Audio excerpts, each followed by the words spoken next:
Chronique littéraire d'Isabella. Le pacte silencieux. Marcelo était confortablement installé à son bureau, passant en revue des documents pour son prochain procès.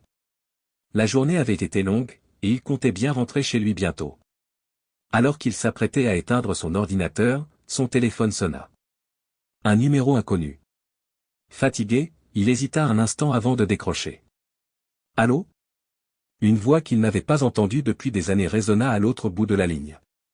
Marcelo, c'est moi, Enrique.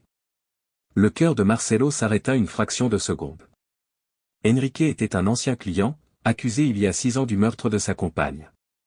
Marcelo avait réussi à le faire acquitter grâce à un détail technique dans l'enquête, mais quelque chose dans cette affaire l'avait toujours troublé. Enrique était-il réellement innocent ? Qu'est-ce que tu veux, Enrique ?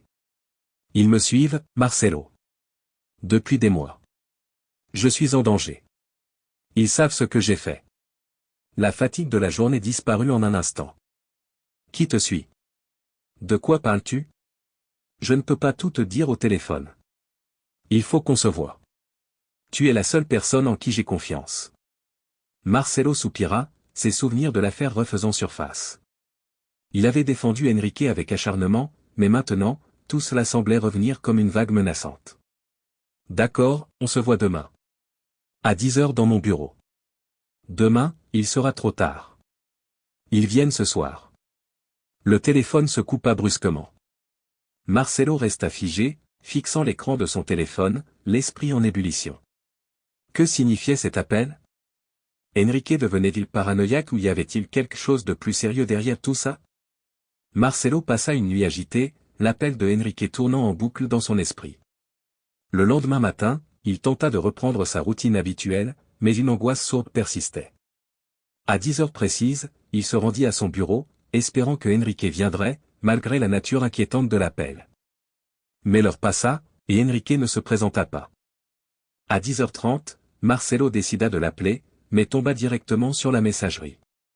Une sensation de malaise monta en lui. Il décida de se rendre à l'adresse de Enrique, un petit appartement dans un quartier discret de Recife. En arrivant, il trouva la porte de l'appartement entr'ouverte. L'intérieur était en désordre, comme si quelqu'un était parti précipitamment ou avait fouillé les lieux.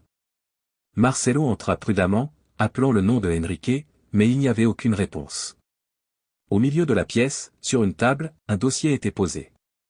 C'était celui de l'affaire de meurtre d'il y a 6 ans.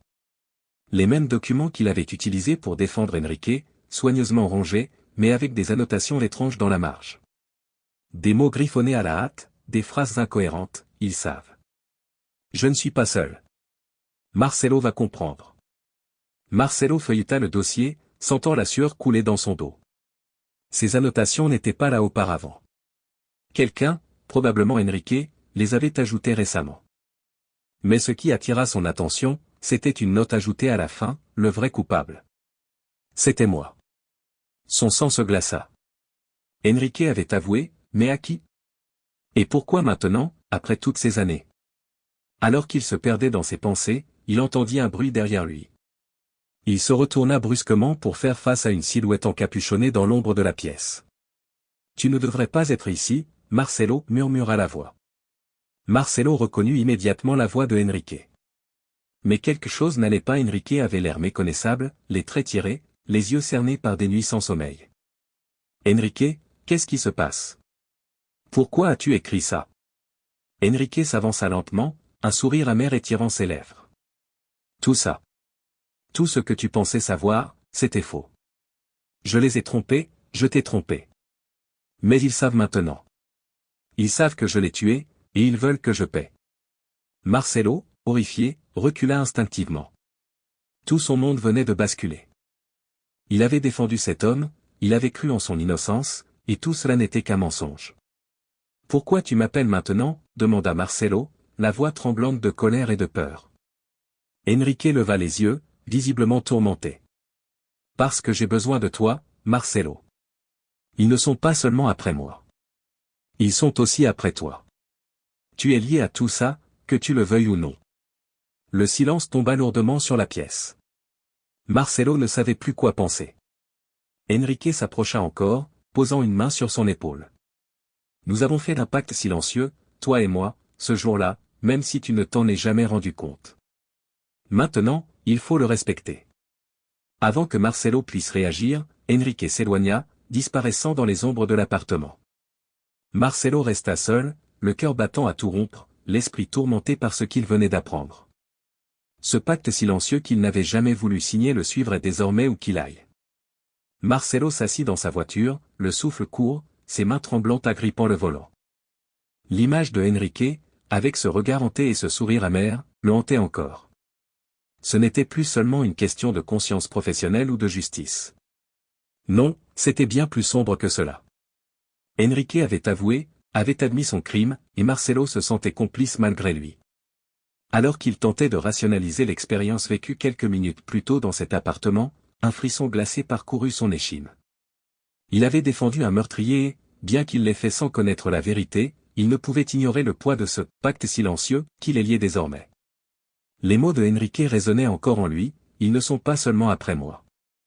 Ils sont aussi après toi. Le soir même, en rentrant chez lui, il tenta de chasser ses pensées de son esprit, mais l'inquiétude le rongeait. L'idée que quelqu'un le surveillait, qu'une ombre se tenait dans l'obscurité, le fit vérifier chaque serrure de son appartement. Par précaution, il décida de laisser une lampe allumée dans le salon. Marcelo n'était pas un homme peureux, mais la présence de cet aveu inavouable planait sur lui comme une menace invisible.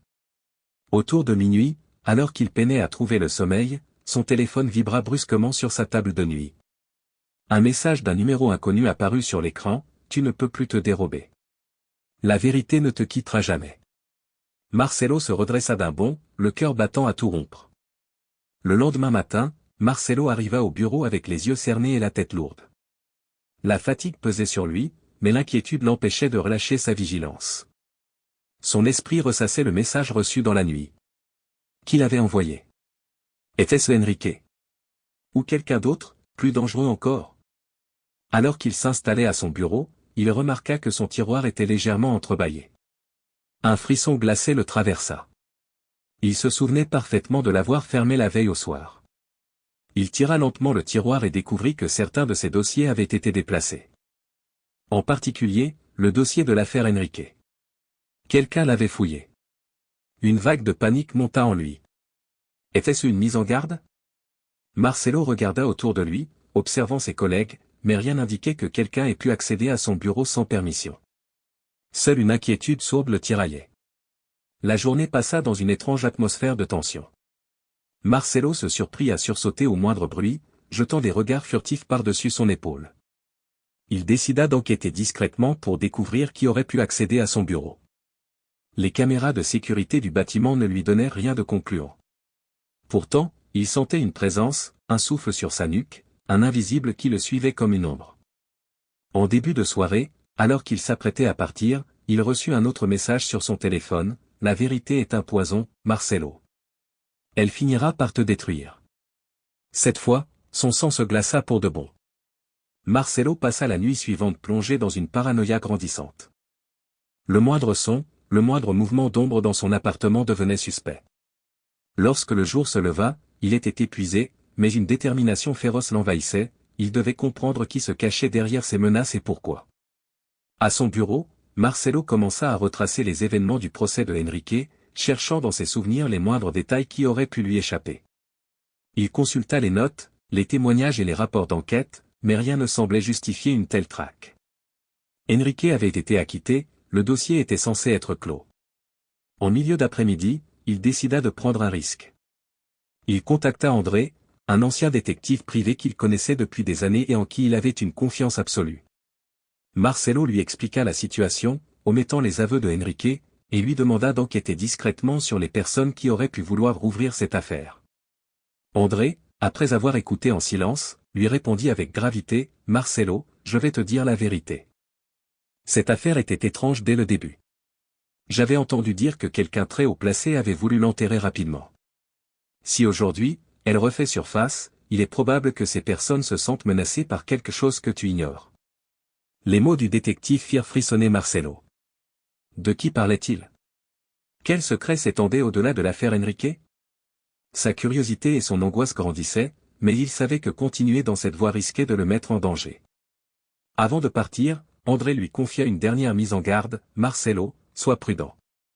Ce genre d'histoire, ça n'épargne jamais ceux qui s'y aventurent sans préparation. Le lendemain matin, Marcelo trouva un nouveau message glissé sous la porte de son appartement. C'était une enveloppe blanche, sans adresse, sans signe distinctif. Il l'ouvrit avec appréhension et découvrit une simple feuille de papier sur laquelle étaient inscrits ces mots: « La vérité ne dort jamais. Arrête de chercher, ou tu te perdras. » Marcelo sentit une montée de rage. Ces menaces incessantes et cette pression invisible devenaient insupportables. Au lieu de l'effrayer davantage, ce message le poussa à approfondir encore son enquête. Si quelqu'un essayait de l'en dissuader avec autant d'acharnement, cela signifiait qu'il touchait à quelque chose de réellement important. Il reprit contact avec André, décidant de se rencontrer dans un lieu sûr, à l'abri des regards. Dans un vieux café isolé de la ville, ils discutèrent longuement des pistes possibles. André avait découvert que Enrique avait eu des liens étroits avec une organisation secrète impliquée dans des affaires troubles, et ce réseau semblait se ramifier jusque dans les hautes sphères de la justice et de la politique. Marcelo, murmura André en fixant la porte du café, comme s'il s'attendait à voir surgir quelqu'un d'un instant à l'autre, il faut que tu comprennes que cette affaire dépasse de loin ce que tu imagines.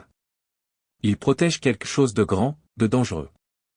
Et ils n'hésiteront pas à t'éliminer si tu continues. Marcelo sentit la gravité de la situation le frapper. Pourtant, il savait qu'il était déjà trop impliqué pour reculer. Il remercia André, conscient que ce dernier prenait également des risques pour l'aider. Avant de partir, André lui donna un dernier conseil: si tu veux des réponses, retourne là où tout a commencé. Reviens sur le lieu du crime. Marcelo se retrouva seul, les paroles d'André résonnant dans son esprit. Il comprenait que la vérité se trouvait au bout de ce chemin périlleux. Pour affronter cette ombre qui le poursuivait, il devait retourner sur les lieux du passé. La nuit tombait lorsqu'il arriva sur le lieu du crime, une maison isolée à la périphérie de la ville, désormais abandonnée et laissée à l'abandon depuis le procès. Marcelo se tenait devant la porte, sentant le poids des souvenirs et du silence peser autour de lui. Chaque recoin de la bâtisse semblait imprégné de l'ombre de ce meurtre, comme si les murs eux-mêmes conservaient les traces du drame. Il poussa la porte, qui grinça dans un son sinistre, et pénétra dans le salon, là où le corps de la compagne de Enrique avait été retrouvé. Les lieux étaient vides, froids, mais un détail attira son attention: sur le mur, à peine visible sous les couches de poussière, des griffonnages semblaient avoir été tracés. En s'approchant, il distingua des mots griffonnés à la hâte, effacés par le temps: ils regardent, ils savent. La vérité attend. Une étrange intuition le poussa à fouiller la maison plus en profondeur. Dans une chambre à l'étage, dissimulée derrière un panneau de bois délogé du mur, Marcelo découvrit une boîte métallique rouillée. À l'intérieur, il trouva un vieux carnet appartenant à la compagne de Enrique. Les pages étaient remplies de notes éparses, des pensées fragmentées, mais aussi des allusions inquiétantes à des rencontres secrètes et à des menaces voilées. Marcelo feuilleta les pages avec avidité, et plus il avançait dans sa lecture, plus il se rendait compte que la jeune femme semblait être au courant des activités de l'organisation secrète à laquelle Enrique appartenait. Elle écrivait des phrases énigmatiques: il contrôle tout. Même les innocents se retrouvent pris dans leur piège. Il comprit alors que son meurtre n'avait peut-être pas été motivé par un simple conflit de couple, mais qu'elle avait pu représenter une menace pour des gens bien plus dangereux. En refermant le carnet, il réalisa que ce document le plaçait désormais dans une position périlleuse. Ce qu'il tenait entre ses mains n'était pas seulement une confession indirecte, mais la preuve d'un réseau de manipulation et de complot dans lequel il se retrouvait désormais piégé. Alors qu'il quittait la maison, une silhouette se détacha de l'ombre près de la porte d'entrée. Il reconnut immédiatement Enrique, le visage marqué par la fatigue et le désespoir. Tu comprends maintenant, Marcelo? Ce pacte. Il va au-delà de toi et moi. Nous ne sommes que des pions. Sans attendre de réponse, Enrique tourna les talons, disparaissant à nouveau dans la nuit, laissant Marcelo seul avec un sentiment de vertige et de terreur. Marcelo resta un moment figé à l'endroit où Enrique venait de disparaître, le carnet serré dans sa main. Le poids de la découverte l'écrasait. Il comprenait enfin que cette affaire dépassait largement le cadre d'un simple procès criminel. Il avait involontairement dénoué les fils d'un réseau bien plus complexe, un réseau qui le dépassait. Il quitta la maison dans la nuit noire, les nerfs en feu. Une fois chez lui, il se plongea dans la lecture du carnet, s'efforçant de déchiffrer les indices laissés par la jeune femme. Entre les pages, il découvrit une série de noms, des personnalités influentes, reliées par des annotations étranges, des dates, des lieux, et des codes qu'il ne comprenait pas. Alors qu'il s'interrogeait sur la signification de ces notes, une pensée terrifiante surgit. Ces noms, ces indices, étaient des pièces d'un puzzle dangereux, et s'il continuait à enquêter, il deviendrait une cible. Pourtant, son instinct lui dictait de poursuivre. La vérité, aussi menaçante soit-elle, l'appelait comme un poison auquel il ne pouvait résister.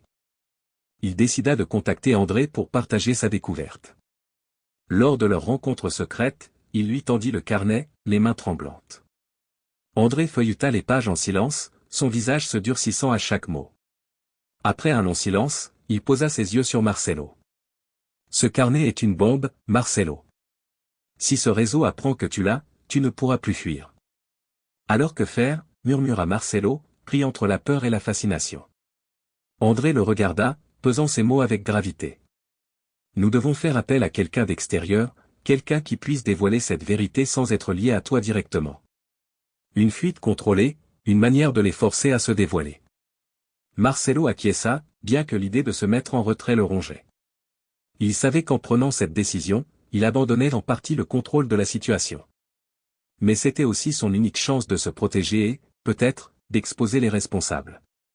Avant de se séparer, André lui tendit une clé USB. Cette clé contient toutes les informations que j'ai pu rassembler jusqu'à présent sur ce réseau. Utilise-la judicieusement, et garde-la cachée. Une fois que tu auras pris ta décision, il n'y aura plus de retour en arrière. Marcelo rentra chez lui, le carnet et la clé USB en poche, conscient que sa vie venait de franchir un point de non-retour. Les jours suivants, Marcelo se retrouva piégé dans une attente angoissante, sa vie suspendue aux découvertes que contenait la clé USB. Il passa ses soirées à analyser les données, découvrant des éléments troublants sur les activités de l'organisation, les noms qui revenaient sans cesse, et les liens occultes avec des affaires judiciaires, arrangées, dans l'ombre. Un soir, alors qu'il étudiait encore les fichiers, il sentit une présence étrange, comme une ombre planant autour de son appartement. Un frisson glacial parcourut sa nuque.